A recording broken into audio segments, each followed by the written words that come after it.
In the past few weeks, we've seen major disruption in our lives. Everything is canceled.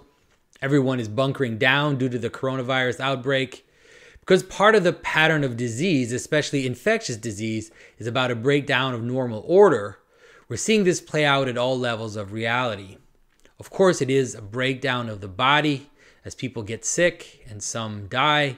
It is a breakdown of society as things get shut down, schools, workplace, churches even. Fragmentation and isolation is happening at all levels, from the quarantine of people to families, to the stopping of travel and the shutdown of borders.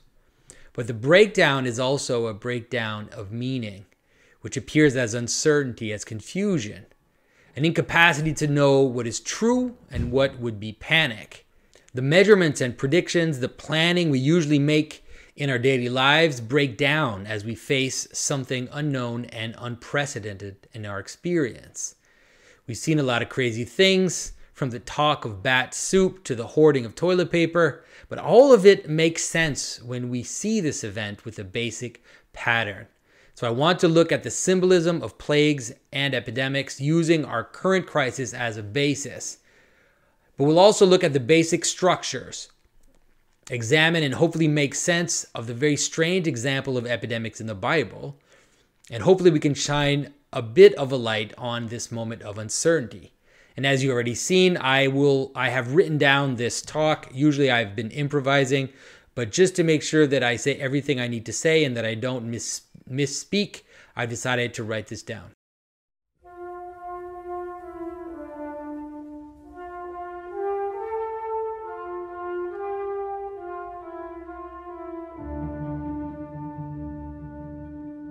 This is Jonathan Pageau. Welcome to the Symbolic World.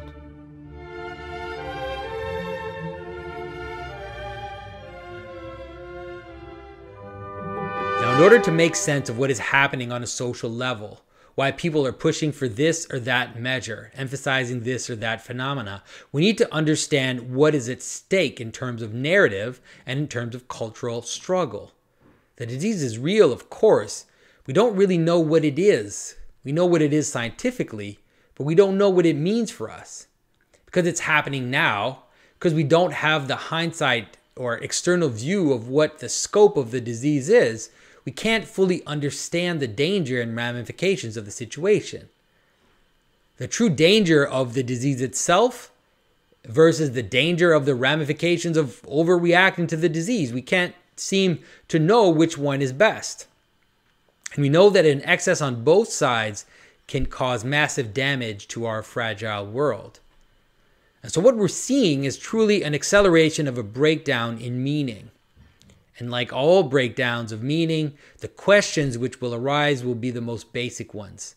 Integrity, identity, the relationship between the inside and the outside, the limits we set between the two, and the question of how solid or flexible those limits should be. You see, in the most basic questions, the questions of who we are, of what we should do, and how we should relate to others, humans have two basic modes of being. There is what we could call a connected mode, which is the movement towards the outside, the adventure, the openness, the diversity, the flexibility, the love of change and of novelty, building bridges, and all the buzzwords we've been hearing from one side of the culture war. The other mode of being we could call the separation mode, a move towards the inside, a return to our roots, our identity, the celebration and participation in our unique quality. And this also involves a level of differentiation from the outside. Nation, family, religious identities, building walls. All the buzzwords we hear from the other side of the culture war. Now, what is at stake in this epidemic is not so much the disease itself, but it's mostly a fight between two modes of being. And it's very difficult to limit these modes from manifesting themselves at all levels of reality. And so as all of this progresses, we will see some very strange swings in discourse. We will see very disturbing contradictions playing out. We'll see positions flip one side to the other and then smashing against each other and all of it increasing the confusion. And so you might have noticed the same person who just a week ago was screeching about being racist and how horrible it was to ban strangers from coming to your country, and how this is unacceptable, is the same one today who is telling you that you have to isolate yourself completely socially. But the problem is that as we are engaging these modes of being, it's impossible. It's very difficult for them not to move from one level of reality to the next. And so just the other day, I watched my own prime minister, the post-national, infinite openness, diversity is our strength, Justin Trudeau. I watched him close down our border.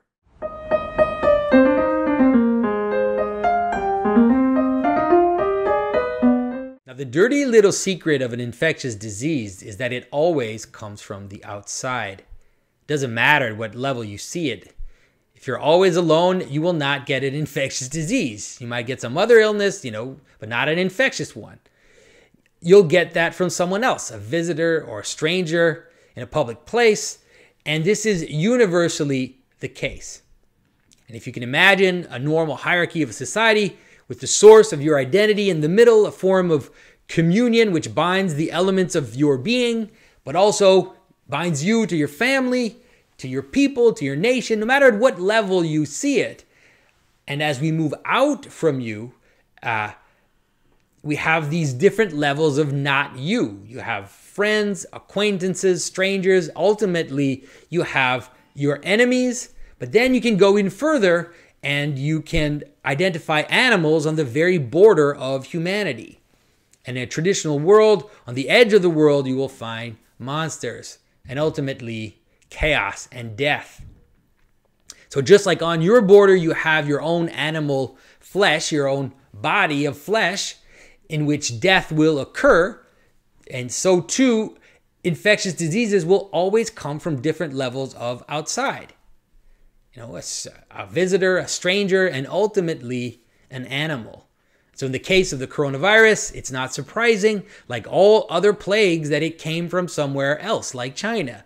And that there it is identified as coming from animals. You see, for them as well, it comes from the outside. And so many infectious diseases are identified with animals or vermin. The rats and the fleas of the Black Death, the swine flu, aviary flu, etc., etc. And even HIV was rumored that it came about because of some intercourse with monkeys or apes. Of course, people will say there is no proof, these are just stories. But that is the point. Stories help us understand what something is. They click and reveal an identity, even though we don't know, it's hard to know whether they're factual or not.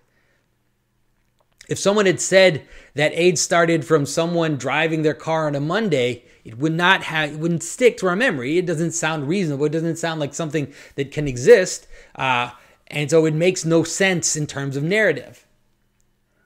And so here is where we get the story of the bat soup, right? It's not that relevant to know whether this is factually the origin or not. Maybe it is, maybe it's not, but you can't know that, and you have to trust someone who will know that, I guess. But understanding how it shows us the basic pattern, and you can see how it follows the basic thing, especially a bat, because bats are some of the very few monsters left in the world. Most of the ancient monsters have been relegated to the imagination with the advent of modern science and let's say the obsession with categorization, but there are still some creatures that seem to inhabit an in-between space and give off what we could call a monstrous vibe. There are, of course, whales. There's something like the duck-billed platypus. And yes, of course, there are bats that appear to us like strange curiosities that are in between or on the edge of categories.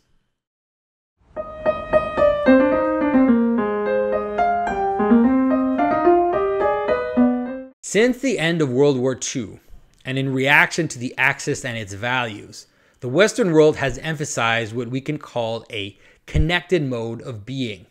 The United Nations, the idea of the global village, cosmopolitan internationalism in trade and culture, multicultural states with mass migration. The story of acceptance of the other has been almost religious in its tone. And as we watch an epidemic forcing us to isolate ourselves. The pain of changing the narrative is palpable. We're watching European countries reinstate their borders. All of this is very difficult in a world that was based on openness and exchange. But the reality is that in a normal world, we must always find a balance between the connected mode and the separated mode. You have to imagine it as a kind of breathing in and breathing out. You always have to do both. You have to breathe in and breathe out. You have to connect and you have to separate. We cannot live in total abandon of our identities, as this will ultimately lead to breakdown, to chaos, to conflict, and yes, it will also lead to disease. For example, I've often been astounded at the naivete of people who insist that xenophobia is inherently evil, or who want to equate xenophobia with some kind of racism, full stop. This is a sign of blindness to patterns because everybody practices xenophobia. When we tell our kids to beware of that stranger with candy, when we lock the doors of our house or of our cars, when we decide not to chew that piece of gum that we find under the table, and also even just having borders or armies. For the same reason that you would not be careless when walking through a dark room, it is normal to have healthy caution towards things we don't know. The problem is rather a question of balance because, we don't want to completely isolate ourselves from others. This is no better because it will cause a kind of asphyxiation and a weird incestuous self-reference. If you pull too hard on one side, you also risk of creating an excessive side effect. We see this in the case of immune systems, where if you're too cautious about foreign germs, if you use all these disinfectants and you stay really, really, really clean, and if you're not in normal contact with others and with other people's germs, you will either develop allergies where your immune system is not used to being in contact with strange things, and so you'll interpret every single foreign body as a threat, or else you'll develop an extreme version of the disease because you have no antibodies. You haven't developed a resistance to the effect of strange things. You might get an extreme version of a disease who for other people would not be a danger. And this is the same on a social level. You can imagine someone like a recluse who lives in a gated community. All of a sudden, they will fear all strangers and they'll tend to see them as an immediate threat to their cohesion. As we enter a different mode of being because of the disease, a mode of isolation and protection, it's almost impossible to avoid the pattern playing out at different levels of society. So as you avoid touching too many strange places, as you avoid coming close to others in public places, it will also mean that borders will close, that more encompassing levels of organization will mirror what you're called to do on a personal level. And so if only a week ago, those of us on the connected spectrum, those that were on the connected spectrum of society were accusing the US president of being a racist for stopping flights from China, very soon, and I guess it's already the case, such cries will stop and the protectionist separate mode will take over everyone. You see, there is an analogy between the disease itself and what it causes inside a society. Just as the infectious disease breaks down our body and its functions, just as it isolates us from others through things like quarantine, the disease does the same thing in society as a whole. So we have both a breakdown and fragmentation and a fallback on these basic identities like family or self. And as we enter this separate mode, the fragility and the downsides of the connected mode will become more and more apparent. We had created a world so far-reaching, so dependent on the interrelation of faraway parts, on travel and on exchange. And as we have to fall back on ourselves, the entire system will appear that it might break down. The emphasis on these interrelated, specialization at all levels, connected by exchange and transportation, has made the entire system extremely efficient, but also extremely fragile. If the connections break down, we will have accelerating fragmentation, a form of decomposition, just as the bodies functions break down in death. This will appear clearer and clearer as the isolation takes its toll.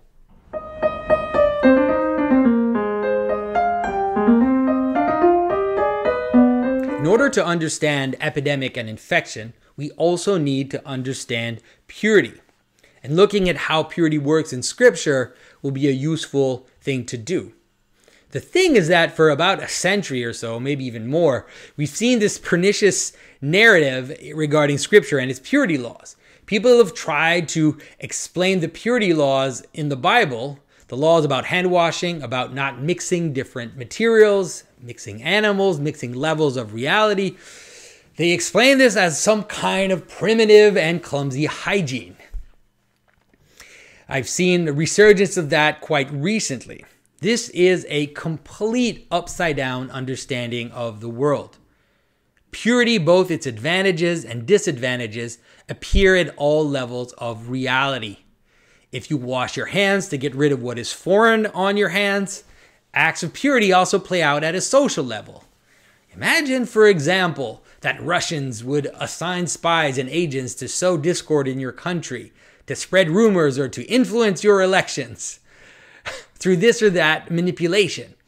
If that is the case, you want to identify these foreign influences, you want to root them out, and you want to prevent them from infecting your country. And the same thing can happen at any level of reality. If you discover that a person is sick with an infectious disease, you will want to isolate yourself from them. It is not just a question of hygiene, but one of borders, or just saying goodbye to your guest at the end of the evening. Purity happens at all these levels. It even applies to the very simple act of distinguishing between any category. It is an act of purity to differentiate between a raven and a writing desk. Understanding how purity is a basic pattern of reality will help us identify when it happens, and it would also help in preventing us from letting it manifest itself in an unwieldy, unconscious manner. Such incapacity to see patterns is what brought about the maddening spectacle in the United States of that you had these same people who were screaming about Russian interference inside the US election, simultaneously advocating for open borders and for non-citizen vote.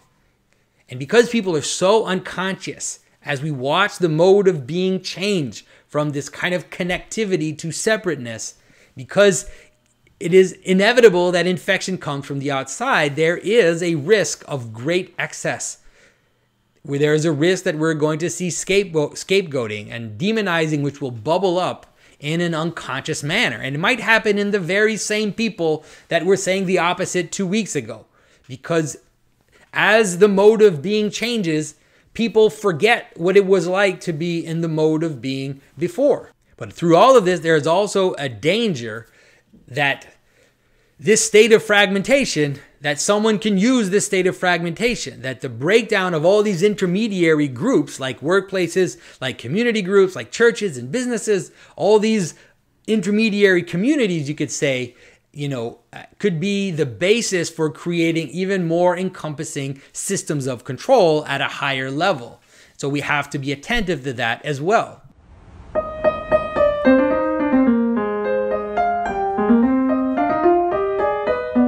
One of the most fascinating aspects of the recent virus is, of course, its name. The crown virus seems like a strange appellation, and of course, what could point to the mechanical causes of and how, if you look at the virus, you can see these protrusions coming out and it looks like an aura or a crown. But there is also an explanation which is related to meaning. I've often pointed out that there is a strange relationship between death and glory, and even the word crown has the same origin as the word horn, and that animal horns, which are these dead protrusions at the top of the head, and which are also a weapon, are related to the notion of the crown. You could say one is glory, the other is death, but more profoundly, it shows us how they are linked together. If we look at the pattern of infectious disease, and we'll see a little bit about how there's this weird relationship between glory and death and how one changes into the other, we can see that in the stories that talk about infections in the Bible.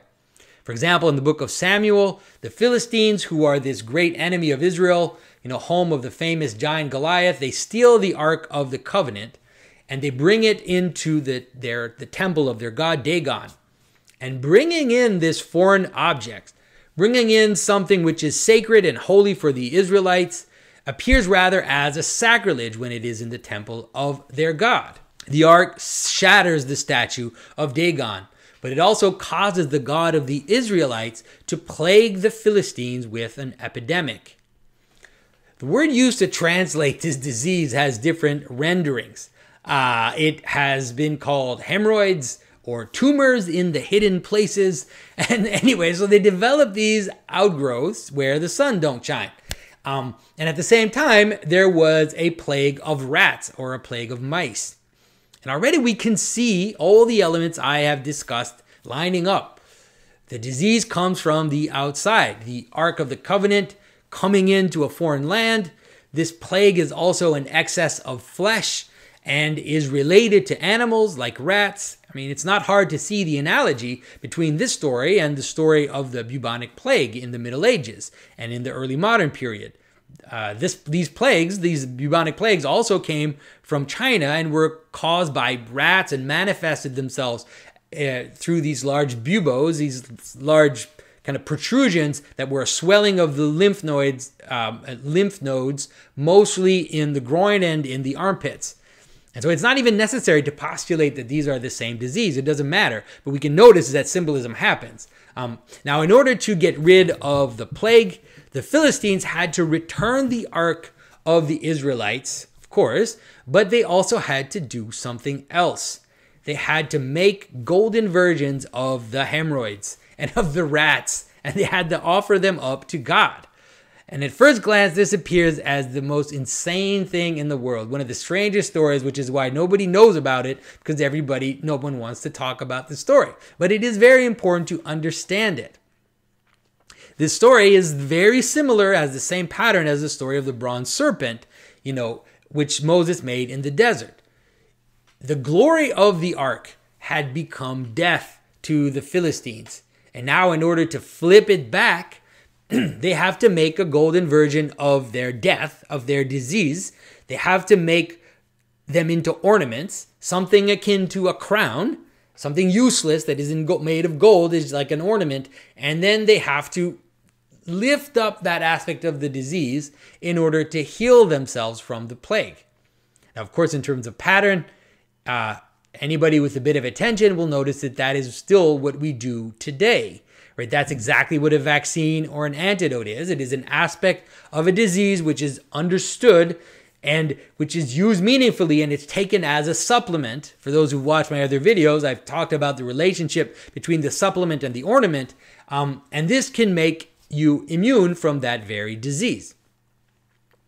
There is another plague in the Bible which can help us understand the pattern as well. King David wants to know how many warriors he can muster to attack his enemies. And so he does the census. He makes a census on the population. This is seen as a great sin in the story. So biblical scholars will argue over the technical reason why it was considered a sin, but it doesn't matter so much to us because in terms of the symbolic structure, we can see how David wanted to account for everything with the purpose of attacking his foreign enemy. This is difficult for some people to understand, but the desire to account for everything is an overreach of the system.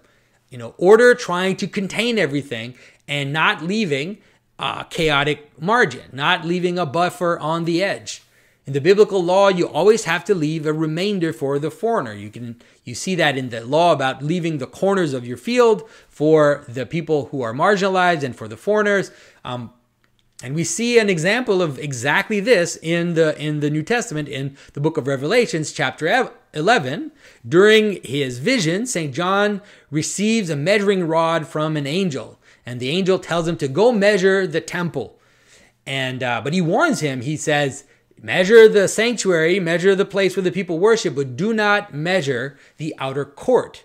For it has been given to the Gentiles. It has been given to the foreigner. It has to remain unaccounted for, unmeasured. You need to leave a fringe on the edge.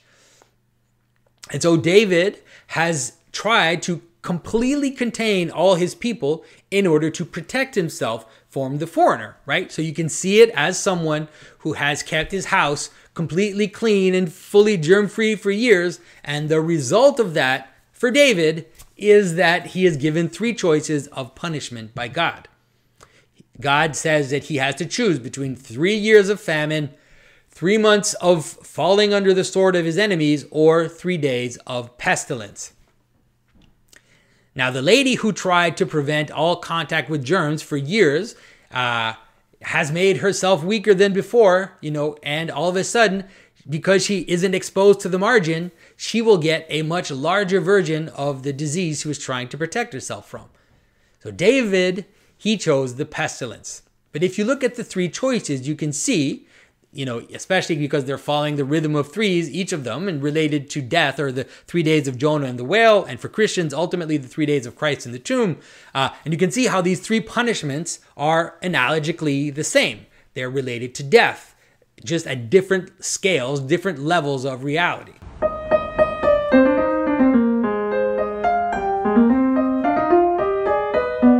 And so having said all of this, hopefully some of the stranger aspects of what is happening is now clear. So why are we hoarding toilet paper? Of course, once again, we could point to mechanical reasons. Toilet paper is bulky, so when you put it in your cart, other people will notice this and then think of getting some. And as the stocks go down, everybody notices and starts to panic and starts to imitate everybody else and hoards it. Fine, that's fine. But there is also an explanation which is related to meaning and is completely coherent.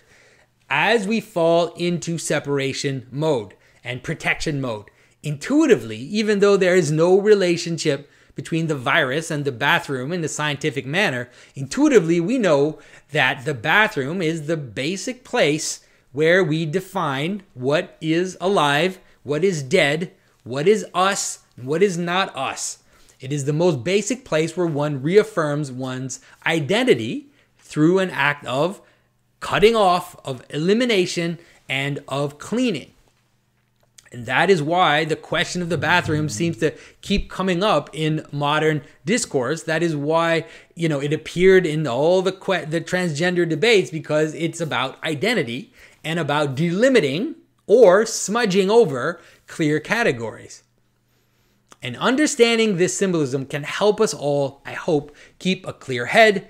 As people, you will watch them, you'll see them, even in your own entourage, will flip-flop from one side to the other in their narrative. They'll go from don't be a racist to isolate yourself from everyone. We need to see clearly what is happening to prevent unnecessary panic, but also unnecessary naivete, but rather navigate a balanced perception of what is happening around us.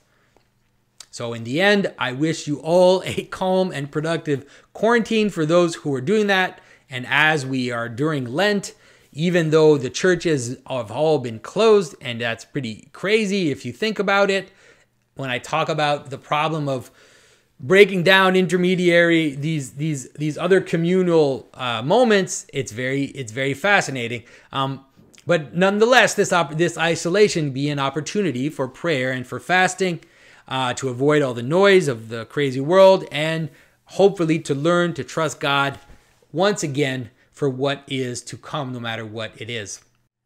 So I hope this discussion on epidemics was useful. There are a lot of things I could have still talked about.